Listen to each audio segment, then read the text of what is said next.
Breaking news చూస్తున్నాం. ఆస్తిని తన పేరు మీద రిజిస్ట్రేషన్ చేయించుకొని తల్లిని రోడ్డున పడేసిన సంఘటన రాజన్న సిరిసిల్ల జిల్లాలో చోటు చేసుకుంది. చందుర్తి మండలం రామారావుపల్లె గ్రామానికి చెందిన వృద్ధురాలు ఎల్లవ్వ అనారోగ్యంతో బాధపడుతుండగా తల్లి పేరుపై ఉన్న ఇల్లు, భూములను కుమారుడు కిషన్ తన పేరుకు మార్చించుకొని తల్లిని ఇంటి నుంచి గెంటేశాడు.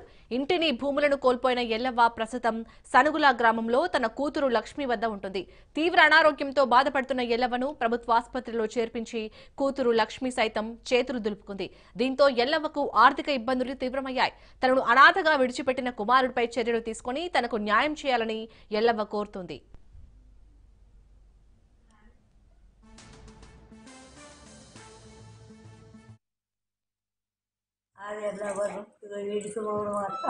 రోగం వచ్చింది. పోగలపోయినా ఇక కొడుకు పట్టించుకోగలేడు. సర్కారు దవాఖాన ఖర్చుంది.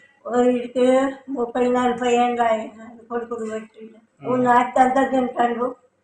ఇక నన్ను ఏడిపిస్తాడు.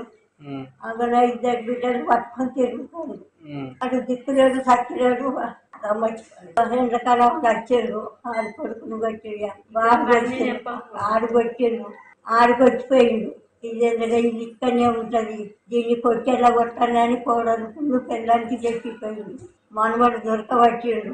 కొడుకు కోడలు ముగ్గురు కలిసి కొట్టిండు. టౌన్లో పోయినా. టౌన్లో పోతే 2 సార్లు టౌన్ పోయినా. అది మన గుర్తకు లేక టైం వరకు నేను వేసుకున్న తాళం కాక పొలాలు తాళం వేసేది. అయ్యో ఎక్కడ వాళ్ళు వంటలు అంటే వాళ్ళ కష్టపడతావులో వండుకున్నాను. కలెక్టర్ ఏం లేదు. మీ దండం పెడతా. పోలీసులు కానీ కలెక్టర్ కానీ నాకు న్యాయం చేయండి. బాధ్యను నేను బుచ్చి అవుతాను అయితన్నా. ఇక సర్కారు రావటాను.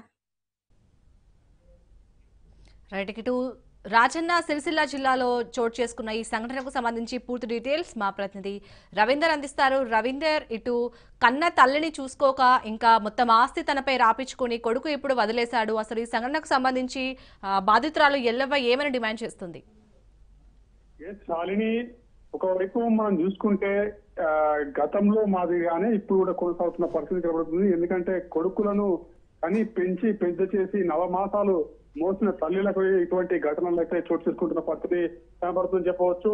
చందుర్తి మండలానికి సంబంధించి రామారావుపల్లెలో గ్రామంలో ఒకవైపు వృద్ధురాలు ఎల్లమ్మ గత కొన్ని రోజుల నుంచి అయితే అనారోగ్యం పాలన బాడీ కూడా ఒకవైపు ఇబ్బందికరంగా వాళ్ళ మగ్గిపోతున్న పరిస్థితి. అయితే తన కొడుకు కొద్ది రోజుల ముందరనే ఒకవైపు కిషన్ వాళ్ళ తల్లిదండ్రుల పేరు మీద ఉన్న ఆస్తులన్నీ కూడా ఒకవైపు ఇతని పేరు మీద చేసుకోవడం, వాటిని అమ్మివేసిన అనంతరం కూడా తల్లిని ఒకవైపు వాళ్ళ చెల్లి అయితే ఉంటుంది, వాళ్ళ చెల్లి ఇంటికాడ ఇటు పెట్టి వచ్చిన పరిస్థితి అయితే చెప్పవచ్చు. అయితే 9 మాసాలు కని పెంచి పోషించి వాళ్ళను పెద్ద చేసి వాళ్ళకు చదువు బోధన ఇప్పించి వాళ్ళకు ఇండ్లంటే ఇండ్లు, అదే విధంగా అన్ని సమకూర్చిన అనంతరం కూడా వాళ్ళు ముసలి వృద్ధురాలు స్టేజ్కి వచ్చేసరికి కూడా ఇటువంటి ఘటనలు చాలా చోట్ల చోటు చేసుకుంటున్న పరిస్థితి కనబడుతుంది. కన్న తల్లినే కర్కశం లెక్క ఒకవైపు కొడుకు అన్ని ఆస్తులు అవన్నీ పేరు మీద చేసుకున్న అనంతరం కూడా తల్లిని ఒకవైపు బయటపడవేసిన పరిస్థితులు చెప్పవచ్చు. వాళ్ళ చెల్లె ఉంచుకున్నది, కొన్ని రోజులు ఉంచుకున్నది, కానీ ఆమె కూడా మళ్ళీ అనారోగ్యం బాలిన తల్లి పడడంతో తల్లిని అయితే ప్రభుత్వ ఆసుపత్రిలో విడిచిపెట్టిపోయిన సంఘటన చోటు చేసుకోవడం జరిగింది. తల్లి ఆవేదన వ్యక్తం చేస్తుంది.